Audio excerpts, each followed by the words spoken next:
মানবতার রাজনীতির প্রতীক। মানুষের জন্য রাজনীতি, ক্ষমতার জন্য নয়, এটাই অ্যাডভোকেট এম হেলাল উদ্দিনের শিক্ষা।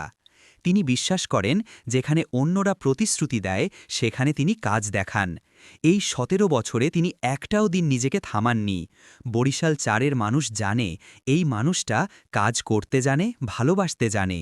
খুশি এরা নামাজ পড়ে মা বোনেরা দোয়া করবো হেলালবার জন্য।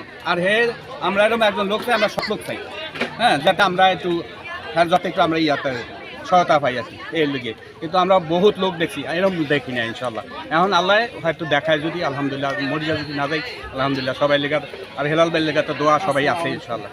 ঠিক আছে, আমার হেলাল বাইরে আমরা উদার মনের লোক, আমরা এরকম সৎ লোকেই চাই। হ্যাঁ সহায়তায় আমরা একটু এই উপকৃত হইব। এরপরে নদী আমরা এলাকাবাসী একটু ইয়ে হইব আর কি।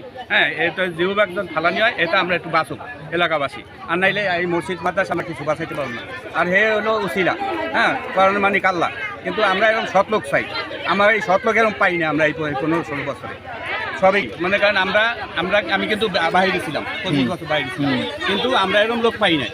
সবই খায়া কোথায় ঘরে ঘরে চলে গেছে। আর দেখবেন প্রত্যেকের ঘর করলেই টাকা আর টাকা, এই সব গরিবরা সবাই খেয়াল হয়ে গেছে, বুঝতে পারছেন এই অবস্থা। কিন্তু আমরা এরকম সৎ লোক চাই, যেটা আমরা একটু এলাকাবাসী একটু ইয়াতে থাকতে পারি।